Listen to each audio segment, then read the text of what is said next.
Well, hello, Flickering Myth family, and welcome to our channel. My name is EJ, and in this video, we will be kicking off the spooky October season. There is a lot of horror movies to talk about this year, but we are going to be starting off with a horror comedy coming to Amazon. We will be discussing Totally Killer. Seriously, there must be a weird science, no pun intended, to the 80s movie about trying to capture a horror comedy. You are mixing two vastly different genres together. You're mixing together what should be scaring people and what should be making people laugh and trying to find a balance in between. It's not easy to do. We've seen countless comedy horror films, horror comedies, mix up the genres in a bad way, leaving you unfulfilled. It's sometimes a bit rough around the edges. Totally Killer can be rough around the edges, but there's something endearing about it. I don't know if it's the family story. I don't know if I just love Kiernan Shipka as a lead actress within horror, or I was just craving something bloody, funny, and weird, but this movie really hit a lot of those beats for me. It's a fun, easy watch. It has so much 80s nostalgia attached, but there's also a really fun modern aspect to it. And, one thing that really surprised me is we have this very modern 2000s, 2020 girl going into the 80s and trying to be like, that's problematic. That doesn't work. And the people in the 80s are like, girl, if you don't shut up, I just love it. Like, this movie is very, positive. It's very, trying to not be as raunchy or as offensive as other movies, but we have this going to one of the most raunchy, offensive time periods, and that's just, I think, what really threw me for a loop of seeing this kind of dichotomy between our modern times and the 80s times, and how comfortable people are in the 80s with the insanity, with what would be considered like problematic or not woke back in the day. And it was interesting. I found myself really enjoying the comedy. The horror sometimes takes a bit of a backseat in this movie, but when there is a scary scene, when there is a good set piece to be built, I find myself invested, and then it gets kind of gory, and I'm like, oh, we are mixing together the genres better than it should be. It's a pretty familiar story. It's a pretty predictable story at times. But again, I find myself just enjoying what was offered here. It happens to be from a filmmaker I think is strong, with some lead actresses in a genre I like. So I would say this is a personal preference thing. Not everyone is going to like Totally Killer, but for me, this was exactly what I wanted to kick off the spooky season. So the movie starts and we have Jamie, played by Kiernan Shipka, dealing with a lot of trauma thrown on by her mother because of what happened to her in the 80s as a kid. There was a Sweet 16 killer that wiped out most of her mother's crazy friend group, and they had to deal with that, and they had to process that. And if you've ever seen the newer Halloween movies, when your mom goes through some shit in the 80s, she is likely to teach you to be a butt kicker. And Jamie's just kind of done with her mom's overprotection, with all of this. And things happen to the point where Jamie has to now step into what her mother said she needed to do and help find this killer. She is thrusted back into the 80s by some timey-wimey, crazy time machine stuff. The sci-fi aspects of this movie are where it loses me the most. It's the roughest, but we get her back into time. She's in the 80s, and now she's trying to save her mom's friend group from dying so she can have a proper future.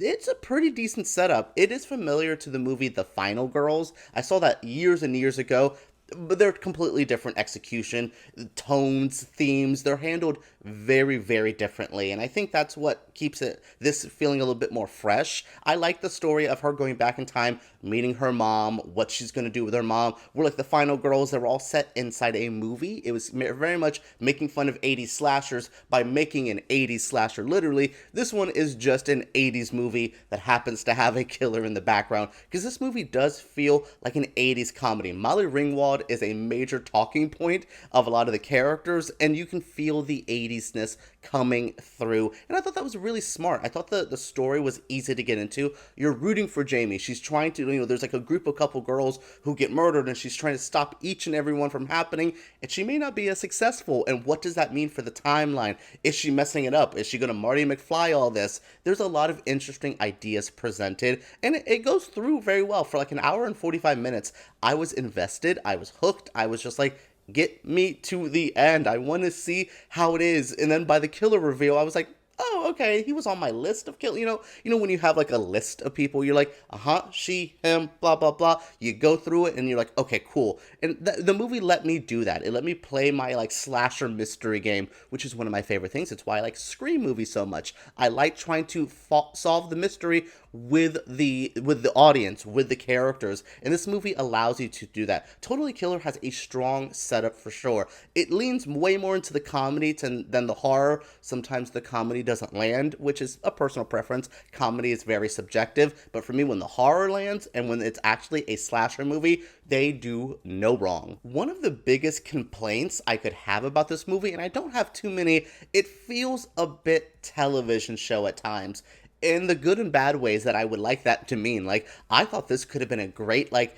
8-episode series on Amazon where we're trying to venture back in time, jumping in between the timelines, because this movie does well with not just sticking us in the 80s, we also have characters in the present day story we got to deal with. I think this could have been structured in a way that felt either way more cinematic, that felt like a movie. Again, there's so much filmmaking, so much editing choices, so much comedic beats that felt straight out of a TV show, which our director is more familiar with television than she is with feature film production. But on the same note, I would have loved this show as a TV show. If this was a straight up Amazon series about a slasher 80s comedy, I would watch each and every episode religiously. So while this doesn't feel over the top horror movies, like, this is such a good year for horror. We have like the new Scream, Talk to Me. There's just been like a plethora of solid horror entries that feel larger than life, that feel like they're worthy of a big screen